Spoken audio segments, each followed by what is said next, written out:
நான் உங்க Advitha. இந்த வீடியோ என்ன பார்க்க போறோம் அப்படின்னு பாத்தீங்கன்னா டீ கடை பிஸ்கெட். டீ கடை பிஸ்கெட்னா வந்து டீ கடையில போடுறாங்க பாத்தீங்களா, அந்த மாதிரி செய்ய போறது கிடையாது. முந்திரி பாதாம் இதெல்லாம் அரைச்சு போட்டு அப்புறம் வெண்ணெய் போட்டு இதெல்லாம் வச்சு செய்ய போறோம். இந்த டீ கடை பிஸ்கெட் சூப்பரா இருக்க போகுது. ஆனா அதுக்கு முன்னாடி எப்பயும் பண்ற மாதிரி Advitha சமையல் போட்டு அது பக்கத்துல சக்கரை பட்டன் இருக்கா, அதே எடுத்து விட்டுருங்க. கூட பக்கத்துல ஒரு குட்டியா ஒரு பெல் பட்டன் இருக்கா, அதே எடுத்து விட்டுருங்க. அப்பதான் நான் போட வீடியோஸ் உங்களோட கொண்டே வரும். ஆனா நல்லா வந்து சுவாரஸ்யமா நான் போடுவேன். உங்க ஃப்ரெண்ட்ஸுக்கும் ஷேர் பண்ணி Advitha சமையல் பெருமையா சொல்லுங்க. இப்ப நம்ம வந்து டீ கடை பிஸ்கெட் செய்யறது என்னென்ன தேவையான பொருட்கள் எடுத்துக்கோம். ஃபர்ஸ்ட் வந்து ஒரு முக்கியமான பொருள் எடுத்துக்கோம். என்னன்னு பாத்தீங்கன்னா 100 கிராம் வெண்ணெய், அடுத்து எடுத்துக்கோம் பாதாம், அப்புறமா முந்திரி, இது ரெண்டையும் போட்டு அரைச்சி எடுத்துக்கோம். அடுத்து வந்து நம்ம வந்து கோதுமை மாவு எடுத்துக்கோம். அடுத்து நம்ம சீனியை வந்து நல்லா வந்து மிக்சியில போட்டு பொடியாக்கி வச்சுக்கோம் பாருங்க. அடுத்து நம்ம வந்து பிஸ்கெட் செய்யறதுக்கு ஒரு குட்டி இட்லி பாத்திரம் எடுத்துருக்கோம். ஏன்னா வந்து நம்ம வந்து குட்டி குட்டியா பிஸ்கெட் செய்ய போறோம்ல. அடுத்து நம்ம வந்து மிக்ஸ் பண்றதுக்கு வந்து ஒரு ஃபிக்ஸ், அப்புறமா ஒரு பவுல். இப்ப நம்ம வந்து நம்ம எடுத்து வச்சிருக்கோம் இல்லையா டீ பிஸ்கெட் செய்யறதுக்கு வந்து இப்ப நம்ம எடுத்து வச்சிருக்கோம் இல்லையா வெண்ணெய், இந்த வெண்ணெயை நம்ம சேர்த்துடலாம். வாங்க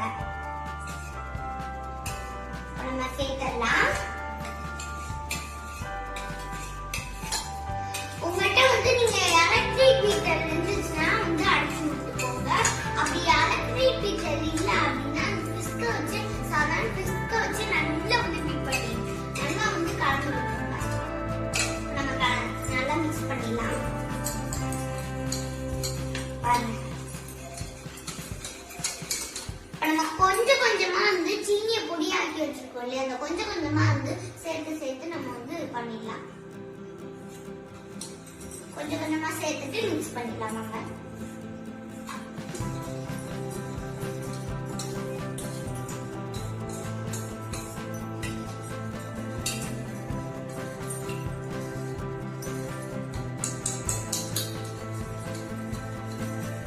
பாருங்க நல்லா மிக்ஸ் பண்ணியாச்சு. சீனியையும் சேர்த்து வெண்ணெயும் சேர்த்து நல்லா வந்து இப்ப நம்ம மிக்ஸ் பண்ணியாச்சு.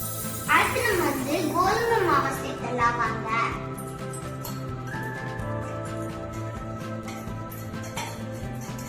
கோதுமை மாவு சேர்த்துட்டு அதுக்கப்புறமா நம்ம எடுத்து வச்சிருக்கோம் இல்லையா பாதாமையும் முந்திரியையும் போட்டு நல்லா வந்து பொடியா அரைச்சு அதையும் சேர்த்துடலாம். வாங்க சேர்த்து நல்லா வந்து மிக்ஸ் பண்ணிடலாம். இப்ப நம்ம வந்து நல்லா வந்து பிஸ்கெட்டுக்கு வந்து மாவு பறிச்சு வச்சாச்சு. இப்ப வாங்க அதை நம்ம குட்டி குட்டியா ஊத்திடலாம்.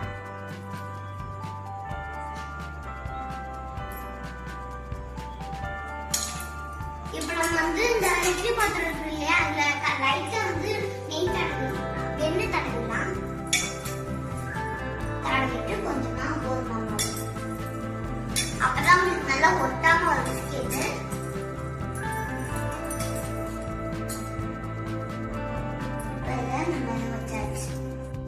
இப்ப நம்ம வந்து நல்லா வந்து பிஸ்கெட் வந்து தட்டி வச்சாச்சு பாருங்க. இப்ப நான் வந்து அவன்ல பண்ண போறது கிடையாது, குக்கர்ல தான் பண்ண போறோம். குக்கர்ல எப்படி பண்ணணும்னா, குக்கர்ல வந்து பிஸ்கெட் தட்டும் போதே வந்து 10 நிமிஷம் நல்லா ப்ரீஹீட் பண்ணிட்டேன். இதுக்குள்ள வந்து நான் வந்து ஒரு உப்பு வச்சிருக்கேன். அப்புறமா வந்து இந்த ஸ்டாண்ட் இருக்கு பாத்தீங்களா, அந்த ஸ்டாண்ட் வச்சிருக்கேன். இப்ப நம்ம வாங்கின பிஸ்கெட்டை தூக்கி வச்சிருக்கேன். இப்ப நம்மளோட சுட சுட பிஸ்கெட்டோட நான் மைலோவும் போட்டிருக்கேன். இப்ப வாங்க நம்ம அந்த பிஸ்கெட்டை டேஸ்ட் பண்ணிடலாம்.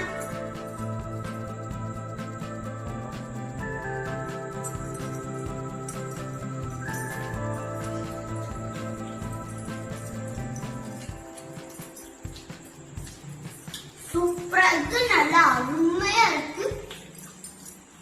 நினைச்ச பாக்குறது சூப்பரா இருக்கு. கடையில வாங்குற பிஸ்கெட்டோட சூப்பரா இருக்கு. அடுத்து நம்ம மைலோ வெயிட் பண்ணிடலாம்.